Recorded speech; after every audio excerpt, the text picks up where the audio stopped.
Hey everyone, so we're here for King's Dominion Haunt for the first time since 2019. We're really excited to be here.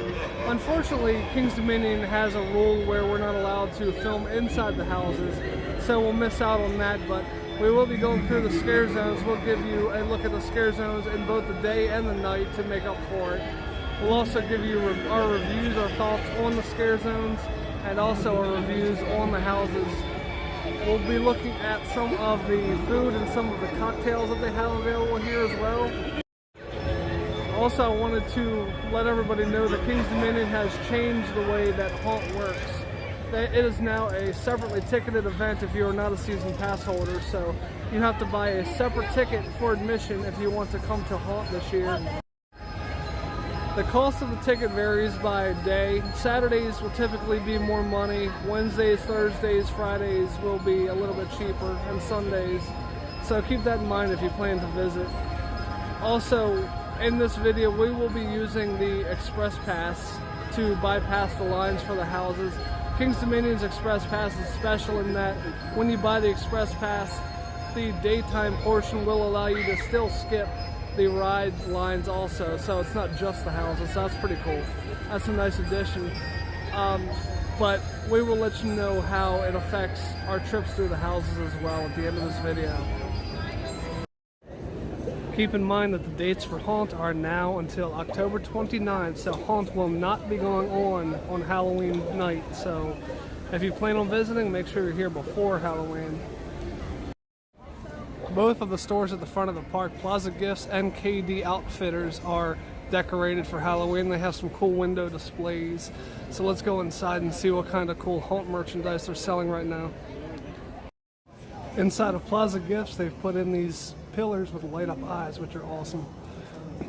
The pillars hold Haunt mugs, which are $14.99. There are also some Haunt magnets. This little ghost that says "Eek!" And some mummies. Plush mummies. And Jen's a big fan of this bat on top of a jack-o'-lantern, on top of a skull, on top of some poison. This actually is for sale. Let me see if there's no price tag on there, so I'm not sure how much it is. They have some Haunt t-shirts and a matching hoodie, same design for both. The t-shirt glows in the dark. They also have a Haunt beanie. The glow-in-the-dark t-shirt is $27.99. The beanie is unlabeled. Okay, so yeah, no prices on there. They have other Haunt glassware, mugs and shot glasses. They also have a pin and a decal. The Haunt pin looks like a zombie, and that one, I think it says $9.99. Yeah, $9.99, which is pretty normal for a pin.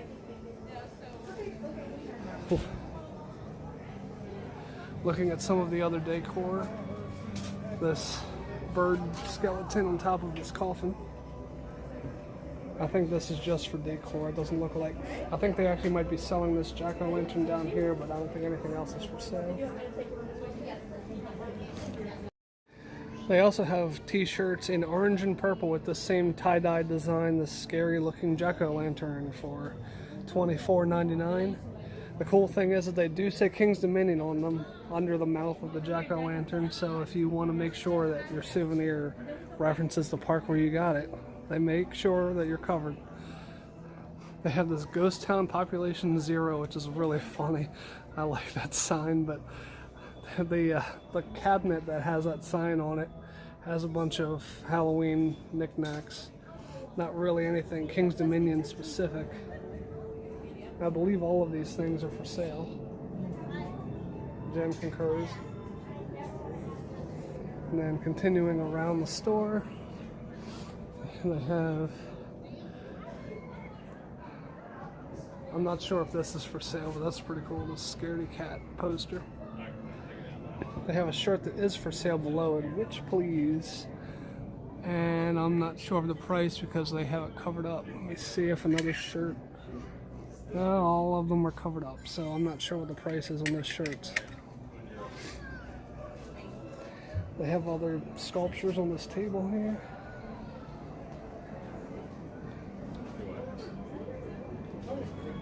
A bunch of witches.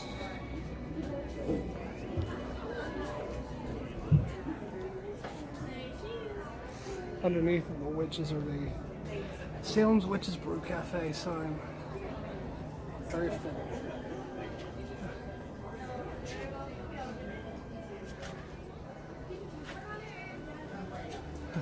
These bottles are pretty cool. Powdered skull and witchworts. These are all inside of a second stone pillar in the store. But the stone pillars lead to the centerpiece of the store. As you can see, there's another coffin here, but there's also this throne with light up bat wings, which is awesome. You can actually sit here as a photo opportunity. There are also two other light up pillars surrounding the cash register that have squishables in them. Next to it, you can see the sign for the No Boon necklace here. Instead of a bat, King's Dominion actually has a black cat that lights up. Jen's actually holding one here. They're $15.99 here if you want to go through the scare zones without being scared. Keep in mind these do not work inside the houses. Here's a look at the display window for Katie Outfitters. You can see they're showing the Haunt hoodie that we saw in the other store. I love this graveyard motif that they have in this window. This store isn't quite as Halloween themed as the Plaza Gifts, but they do have a bunch of Halloween themed Peanuts characters. Snoopy, Woodstock, here's Snoopy as a vampire. They also have a Peanuts trick or treat hoodie and a matching t-shirt. Actually two different designs. There's a Happy Halloween Peanuts t-shirt as well. This one is $24.99, so I would imagine this other one is the same. Now this one doesn't have a price tag hanging off of it. They also have little Halloween themed Peanut sculptures. Snoopy and Woodstock. They have a Halloween Snoopy and Woodstock in a snow globe. On the other side of the store, they have some other little Halloween odds and ends, not King's Dominion specific, but also ones that we didn't see over in the other store, so it's kind of noteworthy. Black Cat Pumpkin Patch. And then above that, they do have some other things that we did see over in the other store, including the shirts and the hoodies. They also have these family-specific shirts. Dada Monster, Mama Monster, and then below that, the little monsters for the kids. But aside from these, it's pretty much all of the Halloween-themed things that they have in Katie Outfitters. Actually, a couple other shirts that we didn't see over in the other store. This Halloween Haunt-specific shirt, and also this pixelated skeleton Halloween Haunt shirt. It does say Halloween Haunt at the bottom here. This particular shirt is only $17.99, but I think it might be a kid's shirt because this is a large and it's still awfully small. Also $17.99, one more shirt that was hiding in the back of a rack. This other pixelated skull says Halloween Haunt, King's Dominion. This one looks also like it's a kid's size shirt. There's some shelves of Halloween themed cotton candy with the Snoopy with the Peanuts characters on the bucket. Below that there are Snoopy Peanuts night lights, and also in the center here a Snoopy lounge fly with him laying on a spiderweb filled doghouse. Woodstock and a pumpkin is the zipper for the bag, and you flip it open, boo! And the bag itself is $79.99, which is pretty normal for a lounge fly brand. The usual King's Dominion logo when you first enter the park has been replaced by a Halloween Haunt sign. They also have a photographer here if you'd like to get your picture in front of it. The International Gateway is extremely decked out in Halloween decorations, despite the fact that there are no scare zones here. If you turn around as soon as you enter the park, you have these jack-o'-lanterns up against the wall. Jack-o'-lanterns with skeletal bodies to get your night started. When you come inside, you can either go left or right. We're gonna start off going left. I'm probably going to end up just doing like an excerpt of this area, or otherwise speeding up the video, because there's a lot to cover here and it would take probably half the video's time if I just covered everything that was along here. We'll take a look at some of it.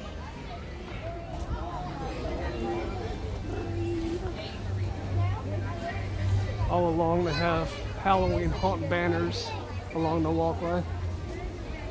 And these more of the pumpkins that were attached to the wall back there. The border burritos have some specialty drinks. As a matter of fact, a lot of places have specialty drinks. It varies by location. But here's a look at some of the options that you can get.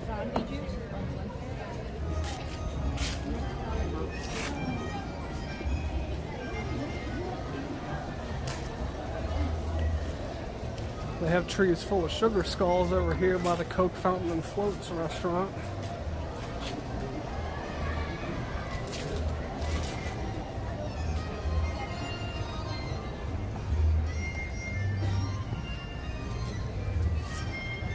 They also have these jack-o'-lantern displays all along the walkway. You can see already, even though it's not dark out, they have lights in them.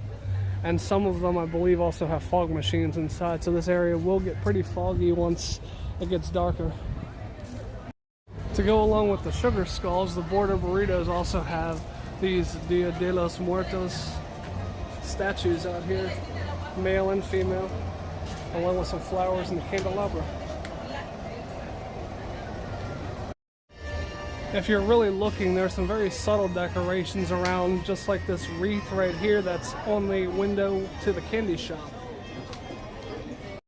And this other wreath also on the candy shop. If it didn't have black birds on it, I would think that it would be more for Thanksgiving than for Halloween. As you come to the fork where you can go toward the Berserker pirate ship, there's a little centerpiece here that looks like a little graveyard with a skeleton in the center and a couple of haunt flags. Closer to the actual Berserker, there is a hearse over here for a photo op. I'm assuming they will probably have something going on over here when it gets later, but right now it's just here for a photo op. Hatchet and Jones Mortuary. It's pretty cool looking. I don't remember this being here last time we were at Haunt, but it's been a long time.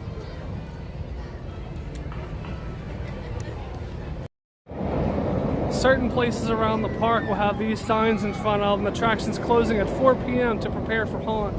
The Berserker pirate ship is one such attraction, but there will be others in other areas of the park. Also of note, please keep in mind that the fountain has been drained for the season. Next time you see anything going on in this area, it'll be an ice skating rink for Winterfest. Here's a look at everything they're doing to the fountain at the moment. Near the end of the walkway, they have these little designs on their light poles.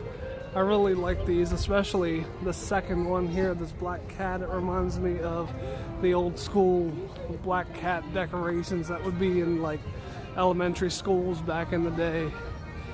That's a classic. I like that they're using it on this pole. The third one is a witch and a crescent moon. That's a cool one too.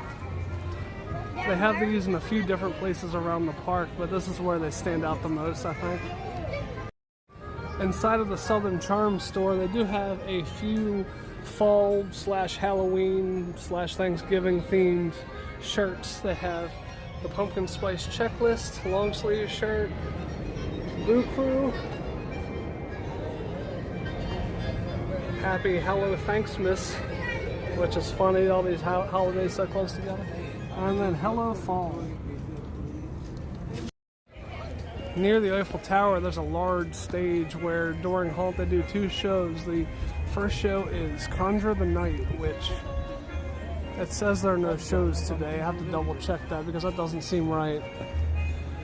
And then the second show, which they have a sign for on the other side, is Blood Rain, which Blood Rain, I believe, is the show that actually kicks off Haunt despite the fact that the show doesn't start until 7 o'clock and the house is open at 6, but I still think this is intended to be like the grand opening for the night.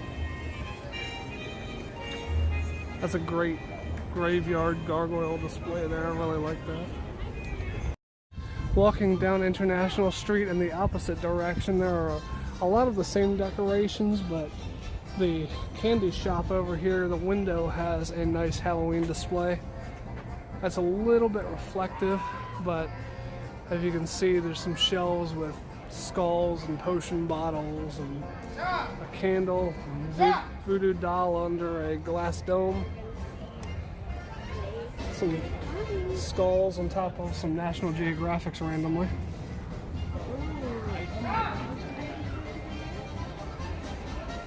They also have this wreath that says jack-o'-lantern on it. Another window display here. They have some really good window displays on this side of the walkway. Past the Cinnabon, which is decorated for fall, you come to the entrance to what for many will be the first haunted house of the night, Cornstalkers Blood Harvest. The house has changed their facade. They have the farmer's market building out in front, which is cool looking. They did a great job with the set design here. And I love the hay bales with the pumpkin people sitting on them.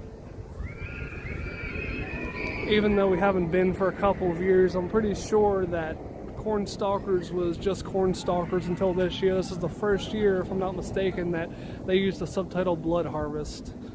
If you saw our Dark Nights video, you'd know if there is a subtitle added to the name of a haunted house, that means it's extra scary.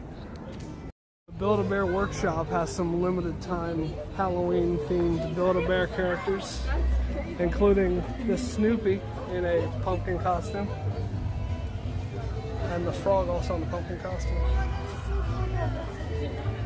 A few other wreaths along the walkway, nothing really spectacular, but worth mentioning anyway. They've decorated pretty much all of their buildings for the season. This one has a rotting pumpkin on it. That's probably the most Halloween thing that we see along here.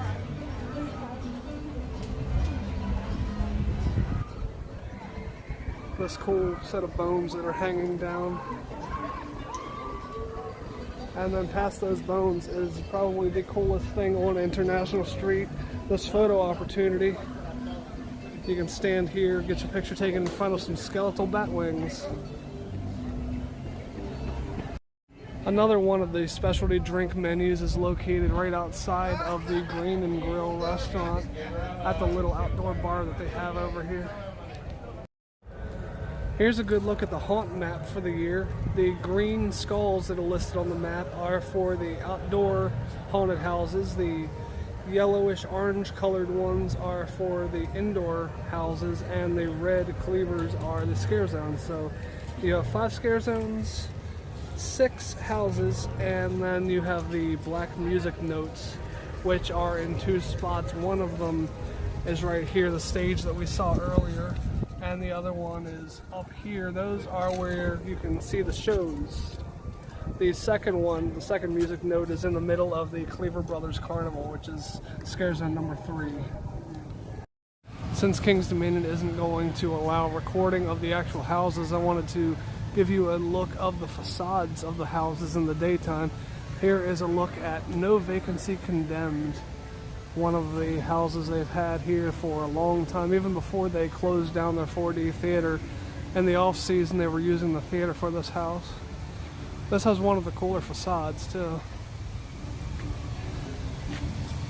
It seems like they're kind of downplaying it compared to how it used to be, but that's still, they still have a lot of cool decorations out here. As you can probably tell, it's based on a haunted hotel. In years past, the Blue Ridge Tollway was used as a ride-through haunted attraction. It got an insane line because it was so much fun.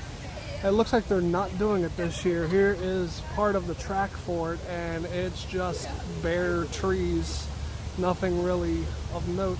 They do have a barbecue sign on the tree over here, but that's not really anything scary. It's just there. So it's a shame to see that they got rid of their Halloween decorations for this. Each year King's Dominion puts this giant skull over top of this waterfall leading into the Old Virginia area.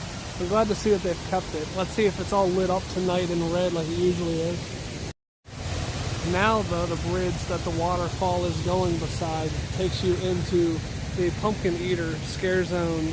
The Pumpkin Eater Scare Zone was not here the last time we visited the haunt, so we don't really know what to expect.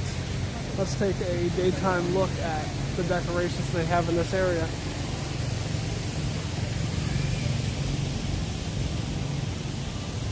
So far it looks like it's very cornstalk heavy, cornstalk and hay bale. Which, considering they have the Cornstalkers haunted house, I'm kind of surprised they would go with a theme like this here. I love the rotting pumpkins that they have everywhere. These pumpkins look very real. I'm not sure if they are real or not. Probably not, but who knows. I'm not about to touch them. Here's a good spot for a scare actor to be hiding. I like this little barn right here. Back when this was kind of a crypt type area and Haunt had the skeleton key option, this was an area you could go in for some extra scares.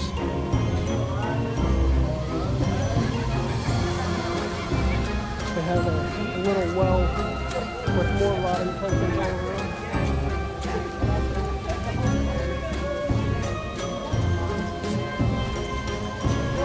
I like that they keep some of the creepy things out even in the daytime. There's some great sculptures that they have around here. Nice big water tower with these pumpkins. These are definitely not real pumpkins, but they're still pretty cool. This one was hidden well. I almost didn't see him there.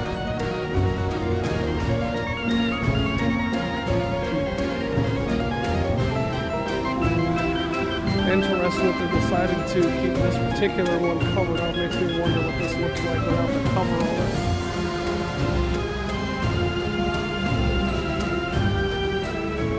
They have him uncovered, but yet they have this covered. I'm wondering why. Well, I guess I probably know why, but I probably don't want to know why.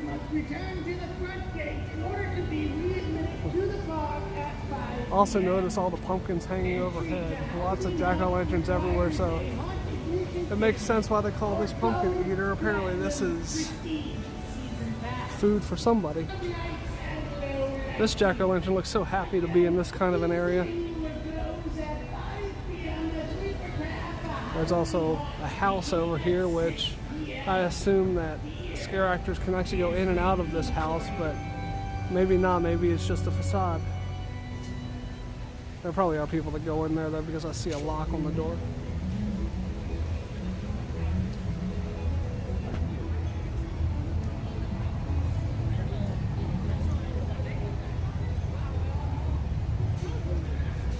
And they cover the base of this tree in pumpkins. And they also have a big produce stand here.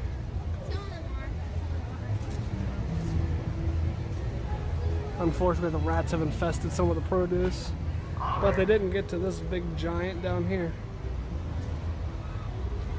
That is an awesome pumpkin if it's real, but I don't think it is.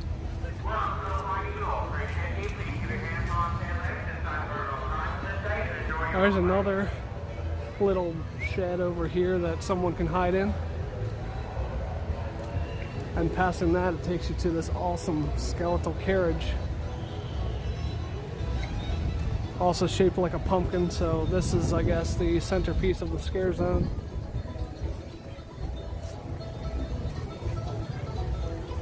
Even the skeletal, well, the horse itself isn't a skeleton, but the attire it's wearing is skeletal.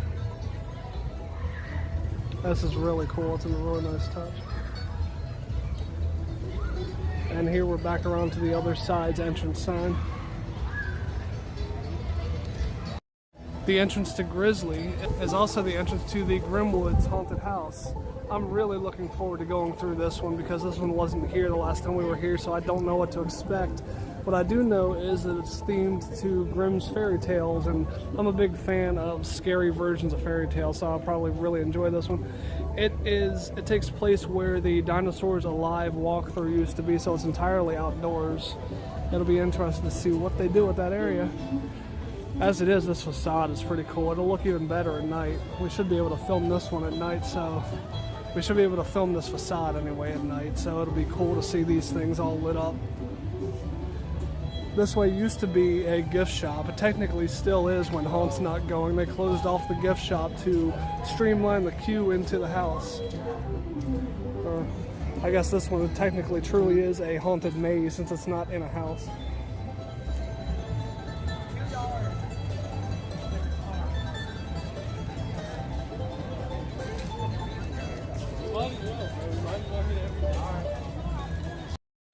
Through this foliage-covered archway is the Masquerade scare zone.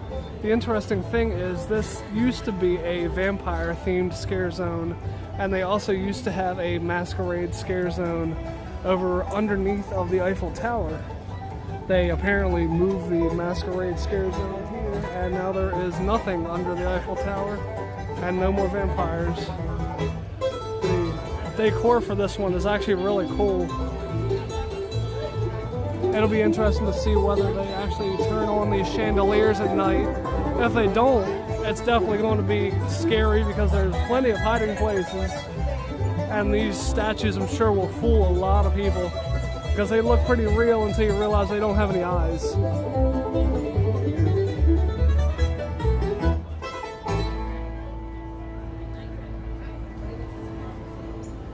They did a good job with these chandeliers. They're cool looking.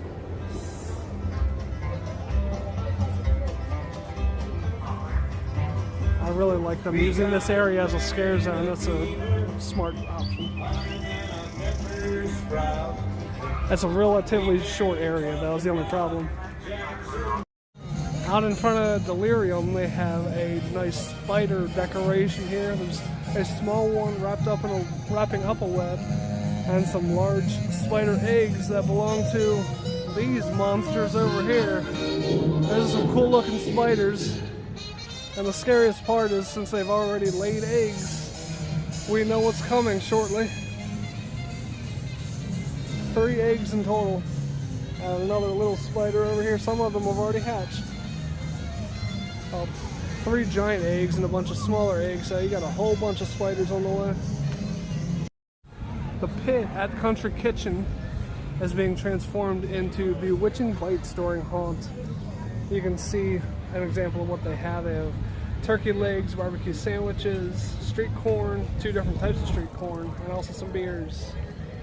So that's a nice place to get a quick snack if you're hungry. They put a cemetery right down the heart of King's Dominion, right down Center Street. This is kind of like the one that used to be where Pumpkin Eater is now. They just moved it over here. It's a good place for it because that's a popular walkway here, so a lot of people will be passing this way.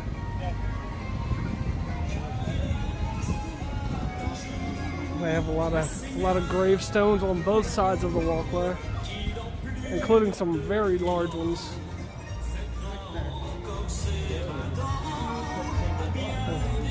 This music is not fitting of this area at all, but Haunt hasn't started yet, so I guess I get it. But it'll be really fun once they start playing the creepy music in this area.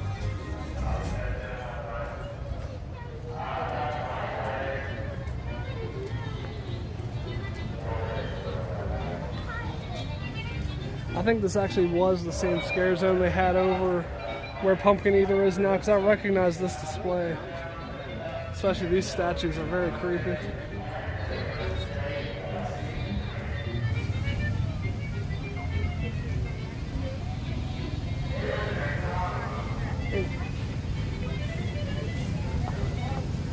That's an interesting bust up here. Bust of a vampire.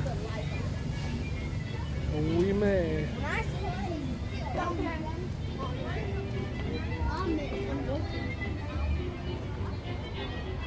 There's the crypt for Ryland.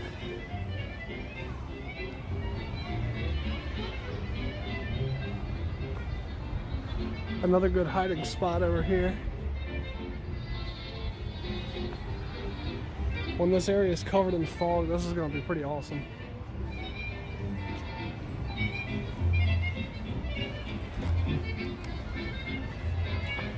There's definitely going to be someone standing in here. If you're coming from the opposite direction, you'll never see them.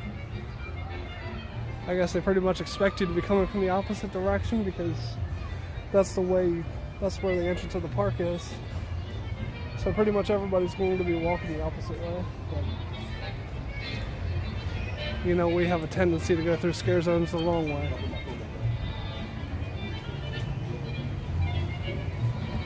Usher. Shout out to Edgar Allan Poe.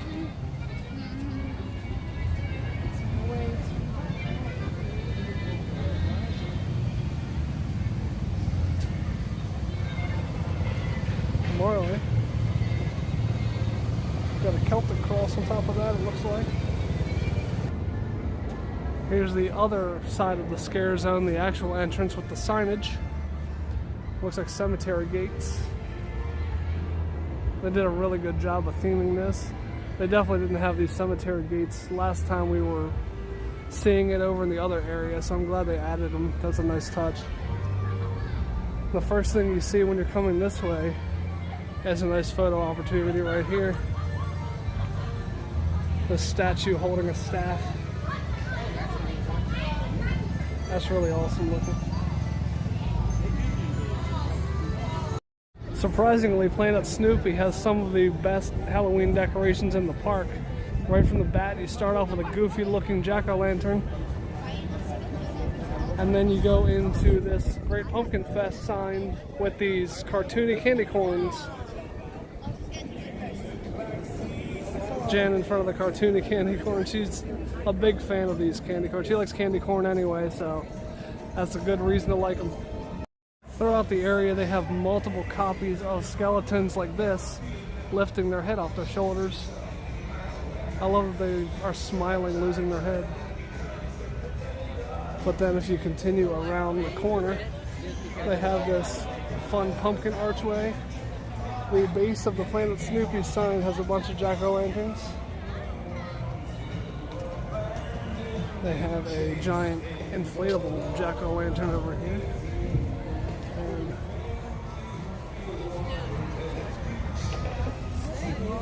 across from that, another photo opportunity with these two jack-o'-lanterns. One of them's winking at us. There's some little games for kids over here. And then my favorite part of this area, this giant skeleton up above these hay bales. In order to play these games right here, you can buy tokens over right across the way at this games token booth. 4 tokens for $20, 8 for $30. You can get 20 tokens for $75, so that's a pretty big savings right there. Behind the giant skeleton is Firehouse Barbecue. As you can see from the sign, it says now open. This is a restaurant that we've never seen before since the last time we were here. I don't remember offhand what it replaced, so if you remember what was here in this area in Planet Snoopy, please leave a comment and remind us what was here, because I can't seem to remember for the life of me what this was. They have, as the windows say, smoked pulled pork and peanut butter pie, among other things. And even they're getting in the Halloween spirit right now with the wreaths on the doors and the little Halloween faces, little pumpkin faces in front of the door. Firehouse Barbecue even has a fire truck at the other end of it, in front of this giant pumpkin, or behind the giant pumpkin, I should say. And Firehouse Barbecue in the back of the truck.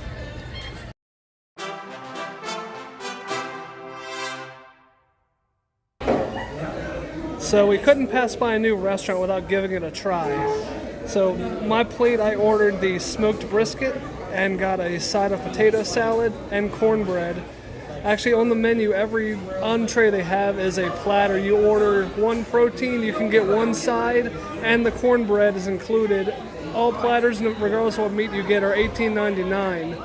And you can also get an extra second side for $5.99. So I just got the one side. So this whole thing was $18.99. I'm a little bit disappointed off the bat looking at the portion size of the brisket. It's a little bit small for the price, but what can you do? Jen got two sides with her. She got green beans and the street corn. Her protein was the pulled pork. They also have two other proteins on the menu. They have the jalapeno sausage and they also have chicken tenders. All of that, as I mentioned, is $18.99. And we got a refillable bottle, so it didn't really cost us anything for the drink. All in all, between the two platters and the extra side plus our discount, it came up to be $45.94. All things combined, Jen gave her meal an A. She really loved the street corn. Jen's a big fan of street corn anyway, so maybe she's a little bit biased, but at the same time, she'd be quick to say if it wasn't any good, so the fact that she liked it is a good sign. The green beans, she said, were a little oily. She thinks they might use some kind of oil when they're making the green beans, but she still enjoyed them nonetheless, just the oil was a small knock on them. The cornbread, she said, was pretty standard cornbread. As you can see, they give you a little bit of butter to add to either that or the street corn, so she's eating it with the butter on it. And the pork, the pulled pork, was very flavorful also. So overall, it was definitely an A meal for her. For mine, aside from the small portion size of the brisket, I would say that this brisket is amazing. I'd definitely give that an A+. That's some of the best brisket I've had from a non-table service restaurant. I can't believe how good it was. I wasn't expecting that from here. I also wanted to mention that the brisket is moist enough to not need any sauce on it, which, as you can see, I didn't use any sauce, so they do have some available at the counter if you choose to use it yourself. The cornbread is a little bit of a sweet cornbread, so if you like sweet cornbread, you're really going to enjoy the cornbread. If you prefer more savory cornbread, you probably won't like it as much. You probably still like it, but not as much. I personally love sweet cornbread, so I give that cornbread an A. And the potato salad is kind of interesting. Usually potato salad is very hit or miss. I don't think that this potato salad either hits nor misses. It's got some flavor to it, but it's a very mild flavor. It's not something I'm super excited about. I don't hate it, but I don't love it either. I'd give it like a B-, I would say. But the potato salad is a mayonnaise-heavy potato salad, so if you prefer your potato salad that way, you'll probably still enjoy this one. All in all, the brisket really boosts the dish. I'd still give it an A for the whole dish, mainly because of the brisket. Right across from the Snoopy boutique for the Great Pumpkin Fest, they have a little trick-or-treat trail with various facades that kids can walk by to trick-or-treat and get some candy. They have people in costume out in front of each one handing out the candy. They have a house, a castle, a haunted house with a bat facade. They have a little barn with a hay bale above it. And the person giving out candy in that one is dressed as an ear of corn. The next building or facade is Egyptian themed.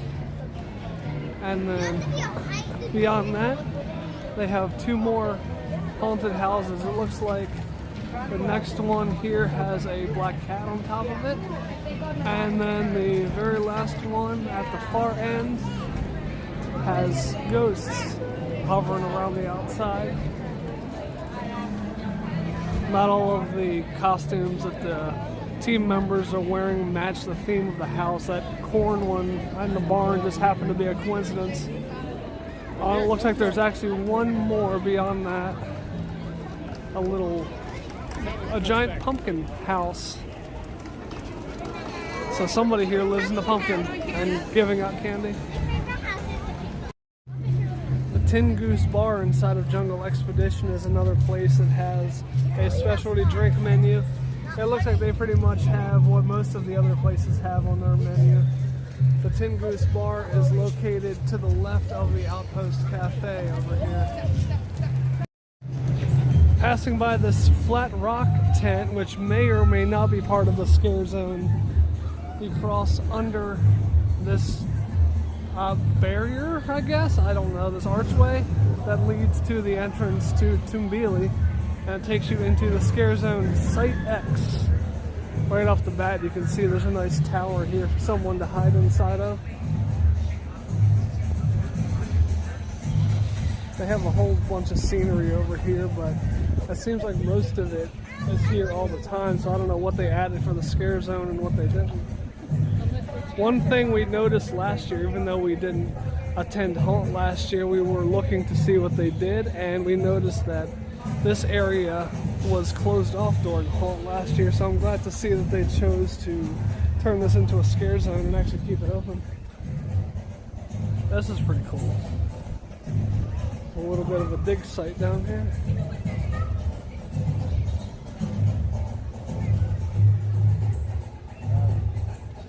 That's some cool attention to detail here.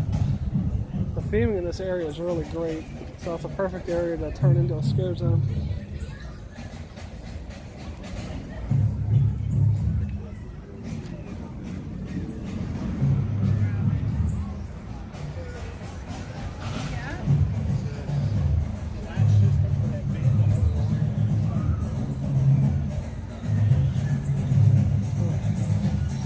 This piece of cargo that landed on the ground says King Cobra Enterprise. Shout out to their old coaster.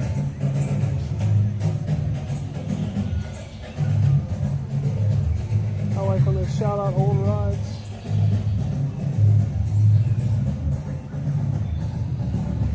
Fragile, but the Fragile's upside down.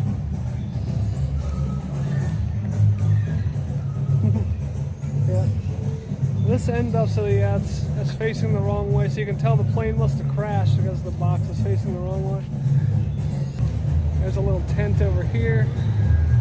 See, the hard part with this being a new area is I don't know what's always here and what's here for the Scare Zone. This truck I know for sure is always here. I'm assuming these big crates were added for the Scare Zone. Anything with dirt around it was probably added for the Scare Zone. It's hard to tell things apart. I guess we'll find out when night falls and all the creepy people are out here. There's a bar on wheels over here in front of Anaconda. It looks like they have much the same in terms of specialty drinks as the other places, but this one you can get from a vehicle. One side of the walkway through Candy Apple Grove is turned into what is probably the creepiest Scare Zone in all of King's Dominion, the Cleaver Brothers Carnival. I personally don't have a fear of clowns, but these are some of the creepiest looking clowns I think I've ever seen. They do a real good job of making these things scary. This Jack in the Box is one of my favorite things. It's been here year after year, but it's still fun. It'll occasionally, when Haunt actually starts, it will start popping up out of its box. And it looks like the little dangly bits that were actually on top of it have fallen off. I don't know. I believe that there were some there, and they're not there now, but I could be wrong. Now it just kind of looked like horns, which still isn't that bad of a thing, having that clown look like he has horns.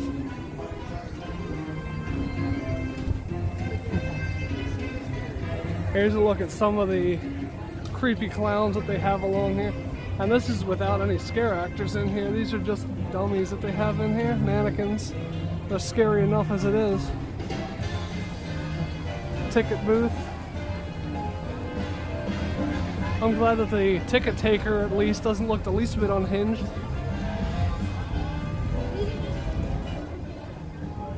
It goes in two different directions. One that goes over here to the left. And as a matter of fact, a little over to the side here is a stage. This is the other stage where they have two different shows going on.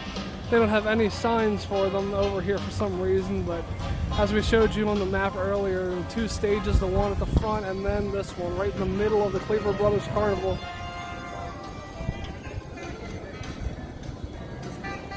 Continuing around, some more clowns inside of these displays. This one's holding a skull.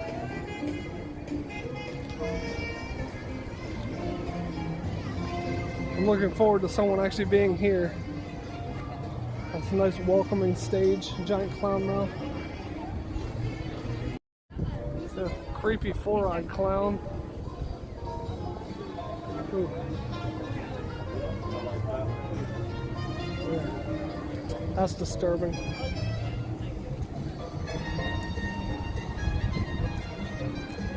You can see on the other side of the stage there's a bar. This particular bar has some drinks, I believe they're cocktails, that you can't get at any of the other bars that'll be open during haunts. At least I'm pretty sure I haven't seen them on any of the other signs around haunt.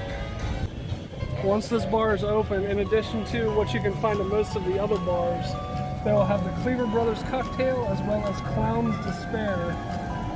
And I think Strawberry Mania may or may not be different. I don't remember seeing Strawberry Mania anywhere else, but I might have overlooked it. So yeah, you can get all the same stuff over here plus some others.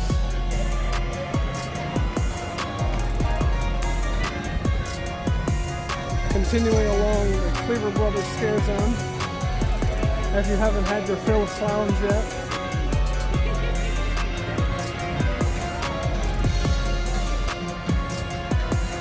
This one's a little bit hard to see in the sun.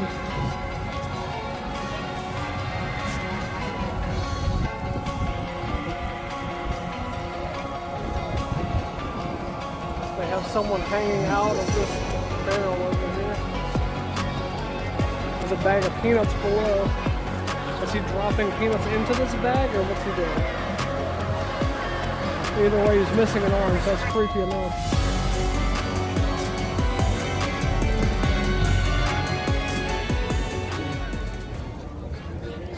This is another really disturbing clown. Siamese twin clown. This little cart here, I guess, for lack of a better term, this used to be an extra scare when they had the skeleton key option. That's a shame that they don't do the skeleton key now. I don't know if they'll let anybody in. It'll be interesting to see if this is open once Haunt starts. I hope it is. In addition to the cart right next door, they actually have a fortune teller booth. You can kind of peek inside. Nobody's in there just yet, of course, but I assume there will be a psychic in here later tonight.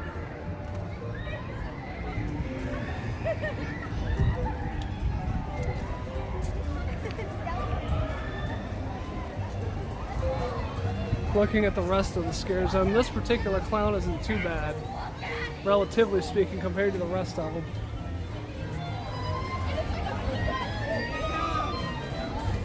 And as you come to the end, there's a nice big Cleaver Brothers Carnival logo. Another, well, this one isn't a ticket booth, this is a Zoltar booth.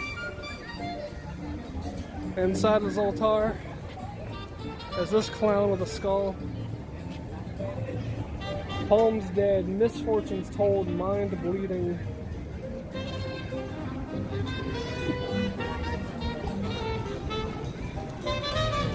And then another giant clown's mouth.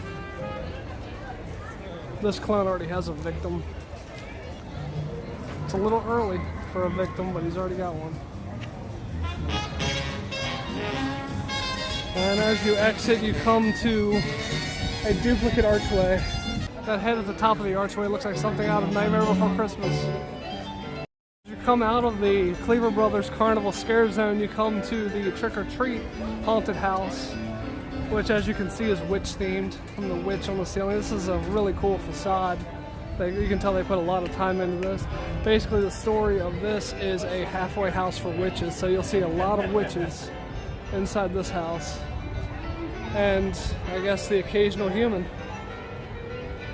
This is really creepy if you're not paying attention and you just happen to glance over. Slightly across the way from the carousel, you come to the Grove Bar. Grove Bar is another location where you can get some of the specialty cocktails.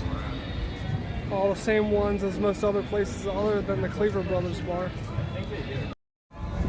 Right directly next to the Jukebox Diner and Twisted Timbers is the Blood on the Bayou house. They do a really good job on the facade of this one.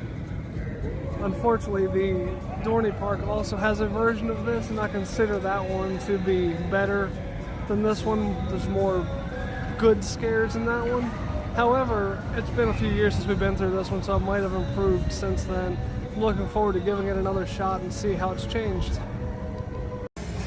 Oddly enough, right in the middle of Planet Snoopy, at the Linus launcher and the space buggies, is one of the haunted houses, the F.E.A.R house. F.E.A.R acronym. I'm not sure what the F.E.A.R stands for, but they have, the facade is a whole bunch of doors. I'm very curious what this is because this one was added after the last time we were here, so I don't know what to expect.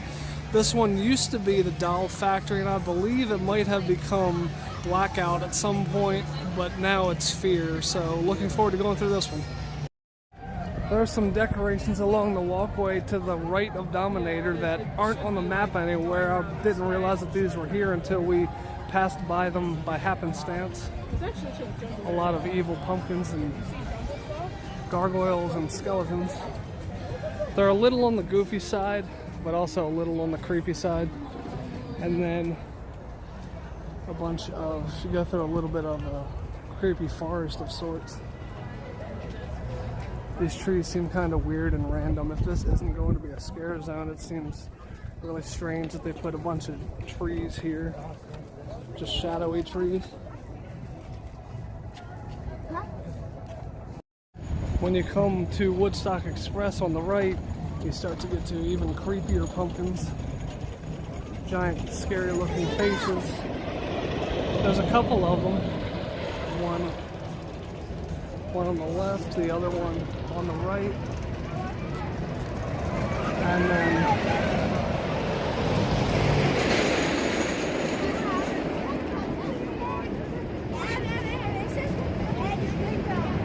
another display of pumpkins here.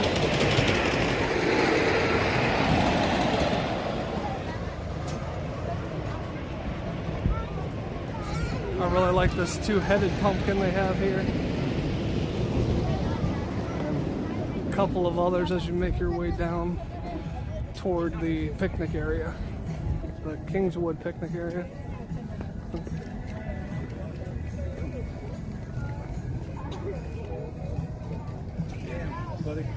Unfortunately, there's a lot of people sitting around the pumpkins because this is a holding pen of sorts before haunt actually starts. But this is the end of the walkway right before you get to the Kingswood Picnic Pavilion. Jen's trying the Flaming Hot Cheeto pretzel. They're in various places around the park. Jen happened to get it from a Bavarian pretzel cart that's right by Dominator here. So you can see it's dusted with Flaming Hot Cheeto dust. So Jen gave the pretzel a B. She said that if you like soft pretzels and interesting flavor combinations, you'll enjoy this. She said that the spice level of it is about as hot as a Flaming Hot Cheeto, so kind of hot but not terribly hot. The interesting thing about this particular pretzel is it was in a little spinning compartment with other flavors of pretzels. I think it was really close to some cinnamon sugar pretzels, so it has a cinnamon sugar scent, which is kind of weird, but it didn't hurt the pretzel any. From the bar over in the Cleaver Brothers Carnival, Jen got the Toxic Waste, which is melon liqueur, lemonade, and vodka. It was $18.99. It comes in the souvenir glass. Oddly enough, the display picture shows a Soak City and King's Dominion collectible glass, but I guess they had a surplus of Grand Carnival glasses, so I guess they're giving everybody one of those instead. Jen said that the melon flavor of the drink comes through really strongly, so if you like melon flavors, you'll probably enjoy this. She said it's not very alcoholic, or at least she can't really taste the vodka much in there at all, but the lemonade in there gives it a nice sour kick, so it adds to the flavor a lot. She enjoyed it.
your queen.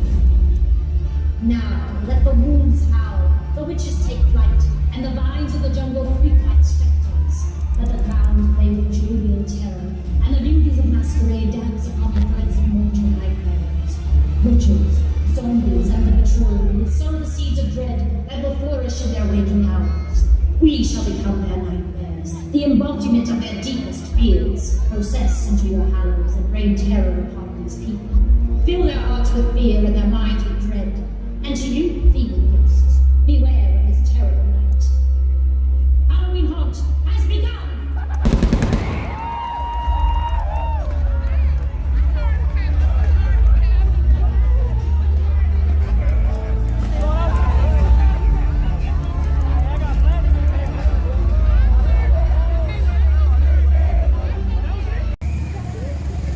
Because it's convenient to where we're starting with No Vacancy Condemned as our first house of the night. It's very subtle and easy to miss if you're not paying attention, but if you look up in the upper window of the facade of No Vacancy, there is a body in this window. Very creepy. So the Condemned house we thought was great. There are a lot of hiding places in there, a lot of good scares, and the set design was great. There are a lot of mannequins, or are they, covered in sheets in there, which mannequins covered in sheets can lead to some good scares because you don't know if they're actually mannequins or people. And there are also a lot, as the house is a hotel theme, there are a lot of doors in there, a lot of places for people to hide. So great scares, really fun house, we enjoyed it a lot.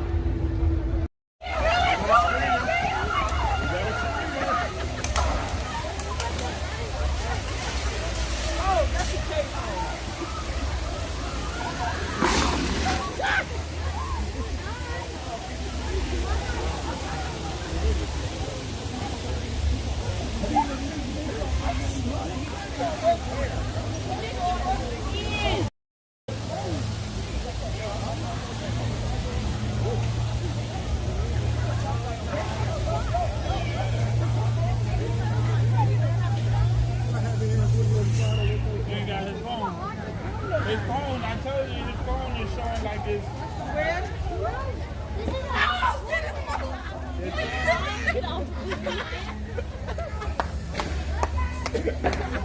Yeah, he like he do his phone. I'm scared. I don't overreact. I don't realize he's so warm.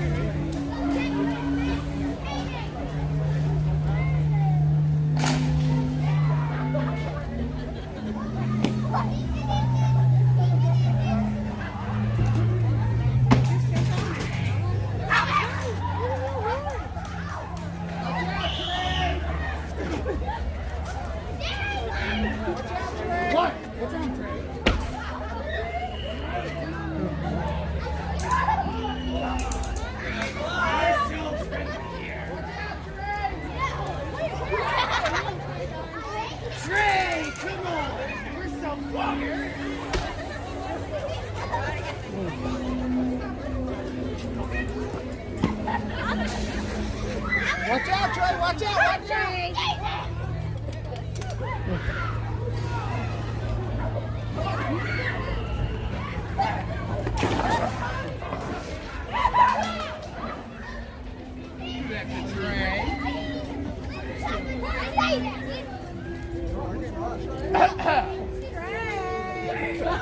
Trey's coming! Who's Trey? Where's my friend? You don't have any. Dang. That's not all. That's not all the way. What? You should probably turn that on all the way. What? What's wrong? Huh? He's telling everybody my name. Oh, here. I just want to go on the road. Exactly.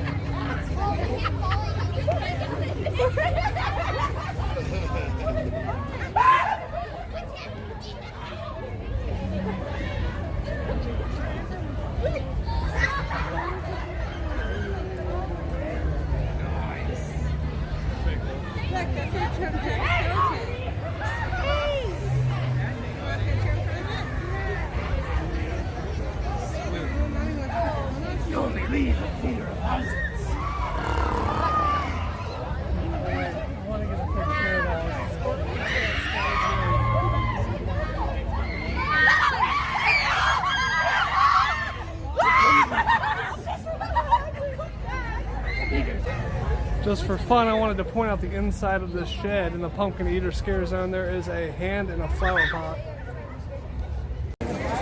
For our second stop on our trip around the various mazes, we're hitting Blood on the Bayou.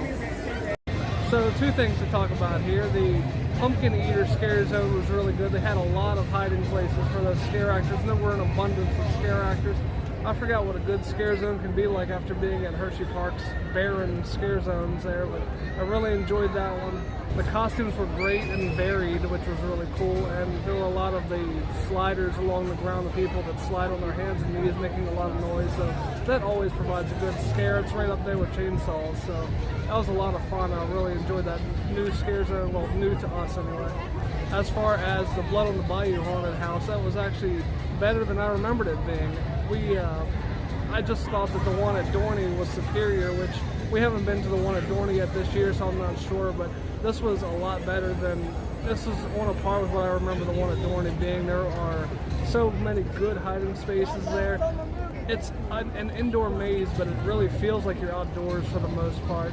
It's pretty gory, so if gore isn't your thing, you might want to avoid this one, but I thought it was a lot of fun. We both thought it was a lot of fun, and the set design is really cool, especially near the end when you go inside of a boat. The boat design is awesome and a really nice touch, like you're actually on a boat in the bayou. So it's a really fun house. We really enjoyed it.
Leaving so soon?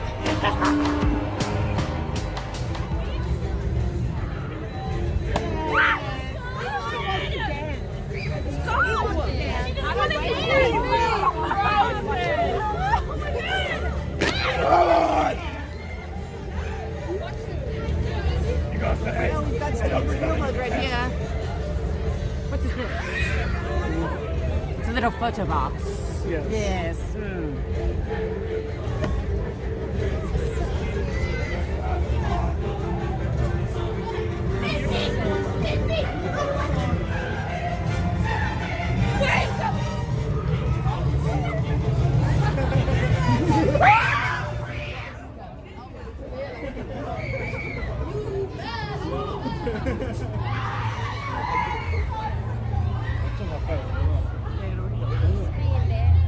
We'd never dance with you.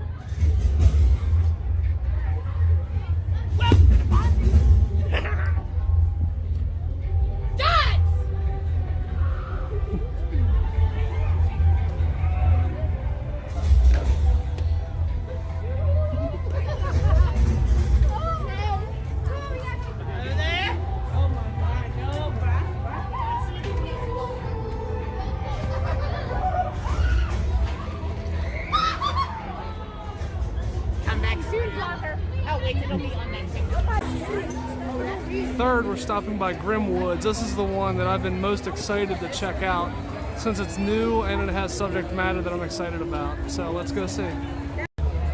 So Grimmwoods was really great, I thought. Jen thought it was just okay. She did point out something that I do agree with. There were long stretches where there weren't really a lot of scare actors or anything going on. That could be improved, but the scare actors that were there were hidden really well. There were a lot of good surprises, a lot of great scenery.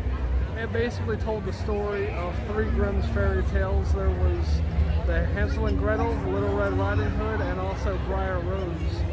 I at first thought that Briar Rose was a little bit of a weird addition to the 3, but then I thought about, I actually haven't read the Grimm version of Briar Rose, but if you've seen Disney's take on Sleeping Beauty, you know that that movie has Maleficent in it. I'm not sure whether the actual story does or not, but a lot of people like Maleficent, and they had a character portraying that in the house, which I thought was pretty cool. And if you've seen the movie, you know what happens with Maleficent at the end. I'm not going to spoil the house, that's all I'll say, but just keep that movie in mind if you've seen it when you go through there. It was a pretty fun house. It could be better, but it could be worse, so it was fun. Now, as far as the Masquerade Scare Zone, I really enjoyed that one. It was short and sweet. It was really dark, a lot of good hiding spaces. This might be a controversial opinion, but I'm not really a huge fan of when people go up to scare actors and request pictures to be taken. I think it takes away from the scariness of the event. However, if scare actors want to voluntarily ham it up for the camera, I'm all for that. And these people here in the Masquerade really like to do that, which was a lot of fun. I appreciate that they care enough to do that for our video, so I hope you all enjoyed that as well. Our 4th stop of the day is Cornstalkers Blood Harvest. Keep in mind that we are not doing these houses in the most efficient manner possible. I'm not sure why, but here's a pumpkin to make up for it. Cornstalkers is consistently one of, if not the best house at Halloween Haunt, and this year was no different. Since the last time we were there, they added some new special effects to the house, which really added to the scares.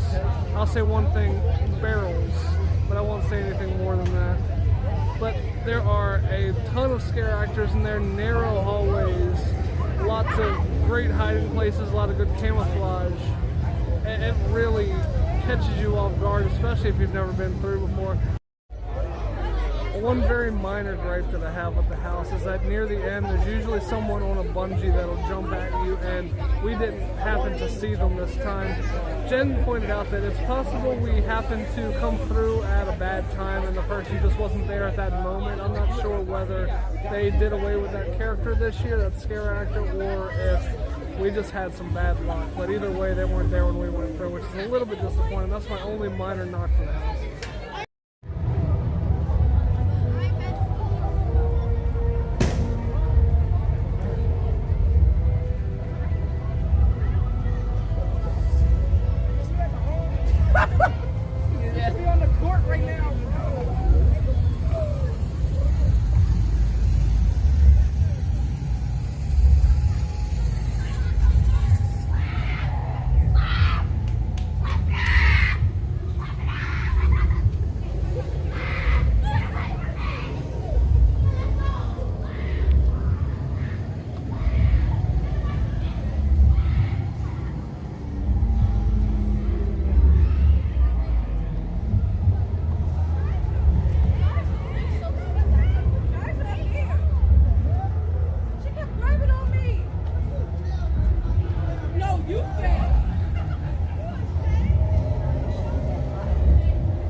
Uprising wasn't a bad scare zone. It wasn't incredible, but it wasn't terrible by any means. I just felt it was lacking a few scare actors. The scare actors that were there were really good, and they had a lot of really good hiding spaces, but there needed to be more of them. That would be my only complaint for that area. It was a lot of fun, though.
Hi.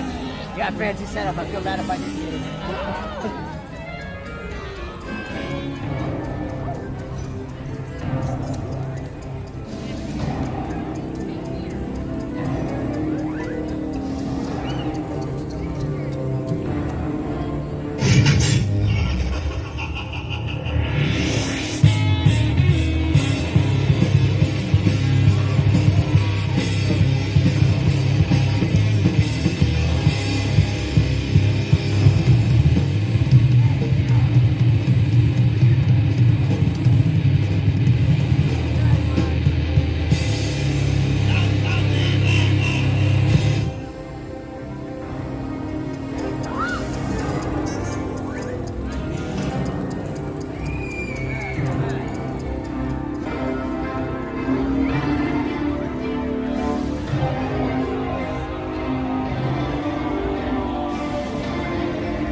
Someone who is afraid of clowns, she got pretty spooked by the Cleaver Brothers Carnival scare zone. Since I'm not really that scared of clowns, it wasn't really that scary to me, but the clowns themselves are some of the more disturbing looking clowns that I've ever seen, and at night it's even more so.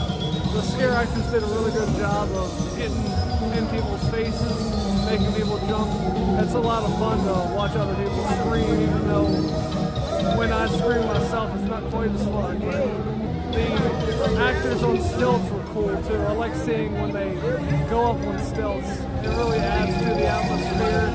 and it does seem very circusy to see people on stilts. The music over here is crazy loud. That's one problem. It's hard to even hear yourself think, but aside from that, the scare zone's a lot of fun. It's no wonder that they keep bringing this back year after year because it has some great scare zones. And so many people are afraid of clowns that it's a good scare zone to get people to jump. I also wanted to add that Jen did wait in line and visit the fortune teller that they have in that scare zone. The fortune teller will grab 3 tarot cards from her deck and read your fortune to you. So if you're into fortune telling, you definitely want to stop there. It's free, and Jen had a lot of fun doing it. She said the fortune teller is very friendly and very talkative as well.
Our next to last house for the night is Trick or Treat, and all the witches inside.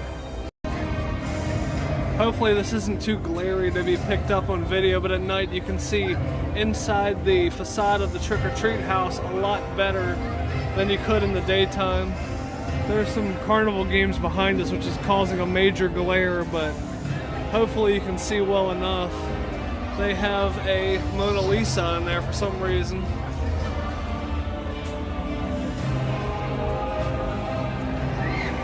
They really went elaborate with this facade. There's a little, I guess, reading room in here that we didn't notice in the daytime.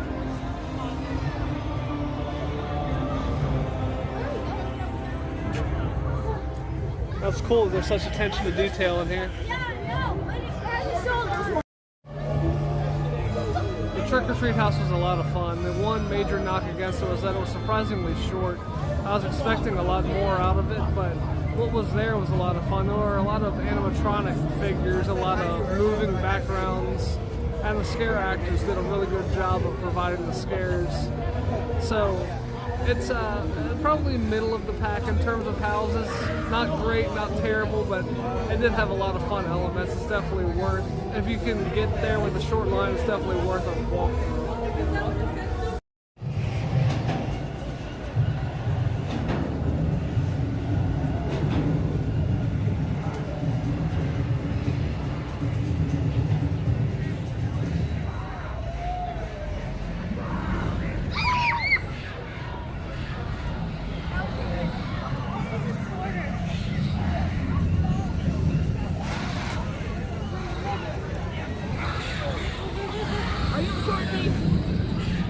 scared me.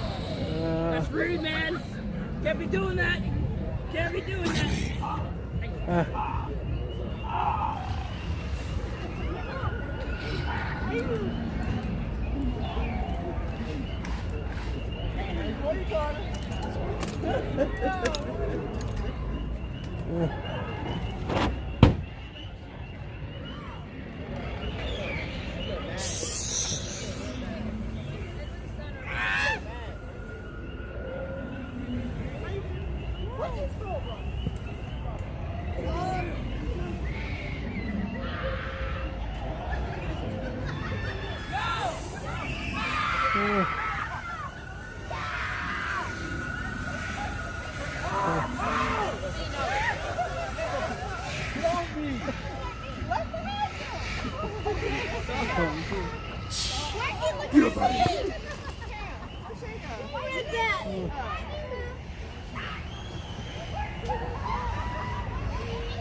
The Site X scare zone is a relatively small scare zone, but they do allow with a little. I really like some of the costumes that they have there, and that little subtle character inside the tent that you would easily miss if you don't happen to peek in there is a nice touch.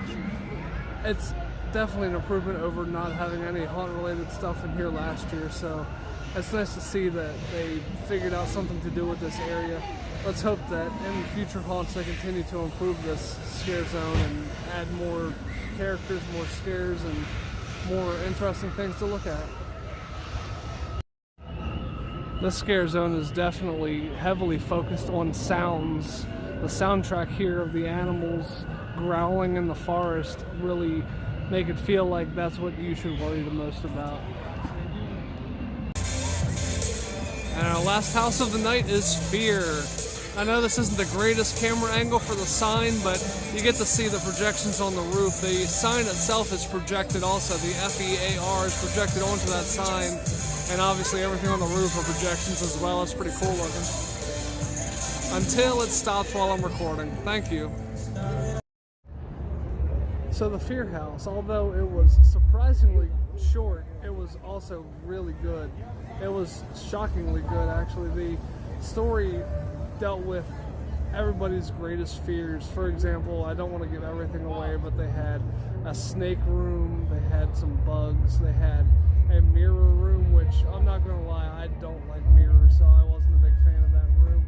There is only one recurring creature in that house, but it really adds a lot to the story that they're trying to tell there. It was a lot of fun. If only the house was a little bit longer, but despite that, it was a great house and probably one of the best ones we were through tonight. For Halloween, Planet Snoopy also added these cutouts for kids to stick their faces through. The Peanuts characters in Halloween costumes. Charlie Brown is a skeleton, and then there's Bride of Frankenstein and a mummy. So that'll do it for Haunt 2023. We visited all 6 houses, all 5 scare zones. We thought overall they were amazing. It's kind of unfair to compare King's Dominion to Hershey Park's Dark Nights because King's Dominion's been doing it significantly longer, but it's hard not to, considering it's the only other haunted event that we've been to this year. King's Dominion's haunt is amazing. We had said in the past that Dorney Park we thought had the better haunt to King's Dominion, but King's Dominion really set the bar high this year, and Dorney will probably have a lot of work to do to keep up with that. We really enjoyed this houses overall. We thought that Cornstalkers was still our favorite of the night, and F.E.A.R is probably the new number 2. That was a spectacular house. We had a lot of fun. The scare zones were really good. They were really, mostly, for the most part, they were populated with scare actors, which is a big help when it's a scare zone. So we have a lot of positives to take away from this event. It's a shame that we didn't get to get any Conjure the Night footage on the stage behind us here. We found out after the fact that one of the key members of that show wasn't able to make it to the park today, so they had to cancel the show for the day. That's why we weren't able to get any footage. I was wondering why the sign had said there were no shows today. Well, that's the reason why. So I guess we just came at a bad time. It was just some bad luck. Maybe next year. Jen wanted to add that the cleaning staff are doing a great job, and especially the women's room, keeping everything stocked, all the toilet paper and all the necessities, so she wanted to give a big thumbs up to them. And she also wanted to mention that because of the crowds, the bathroom lines will get pretty long, so prepare yourself to wait in a long line if you need to use the bathroom later here. The express lane here was great. Yeah, we thought that that was very worth the money. As I mentioned before, the price varies by day, just like the price of the actual haunt ticket varies by day. Saturdays are going to be our most expensive day, and we're here on a Saturday. It costs $99 a person for us, which for an early October Saturday isn't too terribly bad. If you're willing to spend the money, it's definitely worth it. Unlike some other parks, they will actually completely stop the line to let people with the express pass through. So you get in pretty much immediately. There's no waiting in line at all. So overall, we had a great time this year, and it's definitely worth checking out if you're in the area. With or without an express pass, though, we definitely recommend with. So if you enjoyed the video, we'd appreciate it if you would like it and also subscribe to the channel. Every like and subscribe is a big help to our channel. Also, if you haven't already, please check out our Instagram page. This is appearing up in the corner where Jen's pointing right now. And also be sure to check out our Threads page, which is appearing right below. Thanks a lot for watching. Thanks for watching, but the fun's not over yet. Click the box in front of my face for another fun video, or click my tree to subscribe to our channel so you don't miss another video.